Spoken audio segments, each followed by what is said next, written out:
Muitas pessoas fazem esta pergunta: como perceber que Deus fala comigo?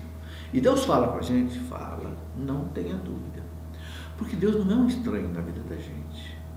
A igreja ensina o seguinte, que quem está na amizade de Deus, está naquilo que a gente chama de estado de graça, sem pecado grave, Deus habita no nosso coração. Não tem aquela música que diz, Deus habita no meu coração? Tem uma música belíssima. Deus habita no meu coração. Ora, ele habita para quê? Para ficar aqui guardado como se fosse uma joia, uma caixinha de joia? Não, ele está aqui porque ele quer conversar com a gente. Ele quer conduzir a vida da gente à santidade. Para onde ele quer levar a gente? Então Deus fala com a gente. E Deus fala como? De muitas maneiras. Muitas maneiras. Agora é preciso você estar ligado. Ligar as antenas, como eu te disse. Primeiro, Deus fala pela palavra, pela Bíblia. Talvez seja a maneira assim mais simples que Deus nos fala, porque a Bíblia é palavra de Deus. A gente sabe disso. É inspiração do Espírito Santo que os agiógrafos, os autores sagrados escreveram. Então é preciso ler a Bíblia em espírito de escutar Deus, o que Deus está falando para mim aqui agora. Entende? Você pode ler a Bíblia de muitas maneiras, pode estudar a Bíblia numa sequência assim, de capítulo por capítulo, você pode pegar um trecho qualquer da Bíblia e meditar. Deus ali vai te falar. São Paulo fala, a palavra de Deus é viva, eficaz, mais penetrante que uma espada de dois gumes. Ela é útil para exortar, consolar, formar o homem na justiça. Quer dizer, levar para a santidade. A palavra de Deus nos questiona, põe a gente contra a parede. Você está fazendo alguma coisa certa, não está certo? Entendeu? Deus nos fala pelos acontecimentos da vida. A maneira que, para mim, eu mais escuto Deus falar comigo é pelos acontecimentos da minha vida. Por exemplo, quando eu precisei passar por cirurgia de córnea, eu quase não enxergava mais. O que Deus está falando para mim? Ele tem uma mensagem. Quando dizia o querido Padre Léo, não é por que está acontecendo, é para quê? Para que Deus está deixando isso acontecer? Deus nos fala pelos sofrimentos.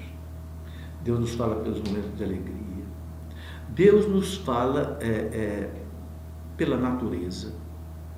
Entende? É preciso a gente se encantar com a natureza. Quando é que você começa a louvar a Deus? Como é que você começa a bendizer a Deus? Quando você está encantado com Deus. Não é assim? Quando você vê uma mulher bonita na sua frente, não é? Você fica encantado, não fica? Ou uma criança bonita, ou uma flor bonita. E aí te dá vontade de se expressar. E por trás de tudo isso, o que está? Está Deus. Ele é o autor de tudo isso. Né? Eu gosto muito daquela oração que a igreja usa quando vai agradecer alguma coisa. Né? Bendito seja, Senhor Deus do Universo, pelo fruto da terra e do trabalho do homem, que agora nos colocamos aqui na mesa do altar e que vai se transformar no corpo e no sangue de Cristo. Fruto da terra, mas quem é que deu esse poder à terra? Esse poder mágico da terra de fazer a semente germinar e dali surgir uma árvore inteira? Quem?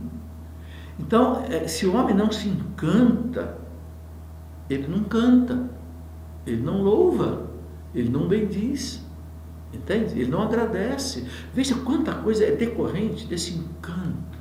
Agora, quando é que vem esse encanto? Esse encanto vem quando você faz silêncio. Você para. Você olha para uma jabuticaba e fica pensando, meu Deus, qual é o cientista capaz de fazer isso? E essa árvore que faz aos milhares? Eu não estou fazendo nada, eu estou só aqui olhando a natureza, né? Você se entende? Então Deus está falando com você. Então tem uma frase que diz assim, Deus não fala, mas tudo fala de Deus. Agora Deus é discreto. Deus não é como certos políticos que fazem uma obra e dizem, foi fulano que fez. Não, Deus não põe uma plaquinha lá no mar, foi Deus quem fez. Uma plaquinha lá na roseira, foi Deus quem fez essa obra. Ele não põe. Mas Ele quer que você entenda que foi Ele. Então Deus fala. Agora, tem que ter o coração puro. Porque Jesus disse lá no Sermão da Montanha o seguinte, felizes os puros de coração, porque eles verão a Deus. O que não deixa você ver Deus? Deus se manifesta assim para nós como que através de um espelho. A natureza é um espelho. onde reflete. Agora, se esse espelho estiver embaçado, você já viu quando você passa assim uma gordura no espelho, você não enxerga mais nada, né? É o pecado no coração da gente, ou nos olhos da alma, né? O Saint-Exupéry dizia, só se vê bem com o coração. Não é com os olhos que a gente tem que ver Deus com o coração.